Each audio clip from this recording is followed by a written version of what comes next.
মোৰ মৰমৰ বন্ধু বান্ধৱীসকল, যে যোৱাকালি ৰাতি মোৰ মনত ইমানেই বেয়া লাগিছিল যে মই ৰাতি ভালকৈ টোপনি যোৱা নাছিলোঁ। তাৰ কাৰণ হৈছে যে আমাৰ ল'ৰাবিলাকে ভিডিঅ' বনাওঁতে কিমান ৰদ কিমান বৰষুণ আমাৰ মাথাৰ ওপৰেদি যায়, তথাপিও আমি সেইবোৰ নেওচি কিমান কষ্ট কৰি ভিডিঅ' বনাওঁ। কিন্তু তথাপিও আমাৰ দুখৰ কাৰণ এইটোৱে যে আমাৰ ভিডিঅ'বোৰত ভিউ কম আহে, লাইক কম আহে আৰু ছাবস্ক্ৰাইবৰ কথাটো বাদে দিয়া।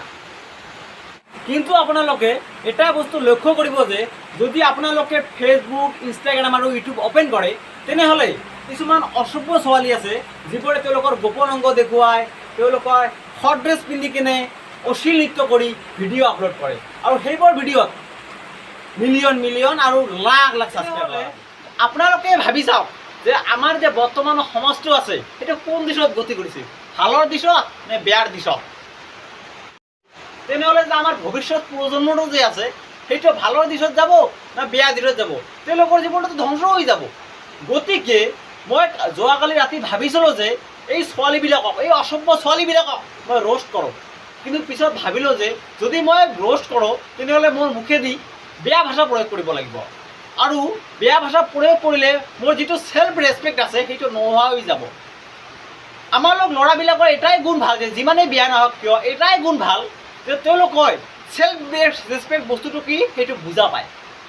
গতিকে মোৰ এই ভিডিঅ'টোৰ জৰিয়তে মই সেই মোৰ ভণ্টি, সেই মোৰ বাইদেউ আৰু সেই মোৰ মৰমৰ খুৰীসকলক এটা কথা ক'ব বিচাৰিছোঁ যে তোমালোকে সাধাৰণ ভিউচৰ কাৰণে তোমাৰ সেই গোপন অংগবোৰ নেদেখুৱাব। কাৰণ ভগৱান বা আল্লাই যে তোমাক সেই অংগবোৰ দিছে বেলেগক দেখুওৱাৰ কাৰণে দিয়া নাই, কাৰণ সেইবোৰতেই লুকাই থাকে নাৰী এটাৰ পৰিচয়, নাৰী এটাৰ মান সন্মান আৰু নাৰী এটাৰ সতীত্বতা। আৰু তোমালোকে এটা কথা সদায় মনত ৰাখিবা যে সতীত্বতা হৈছে নাৰী এটাৰ প্ৰধান ধৰ্ম আৰু নাৰী জাতিটো হৈছে মা জাতি। গতিকে তোমালোকে সাধাৰণ ভিউচৰ কাৰণে তেনেকুৱা নকৰিব। আৰু মই হাত জোৰ কৰি মই আমাৰ ৰাইজবোৰক কৈছোঁ যে আপোনালোকে সেই অশ্লীল ভিডিঅ'বোৰ কেতিয়াও নাচাব। যদি মোবাইলত সেই ভিডিঅ'বোৰ আহে তেনেহ'লে তোমালোকে সেই ভিডিঅ'বোৰ স্কিপ কৰি দিব।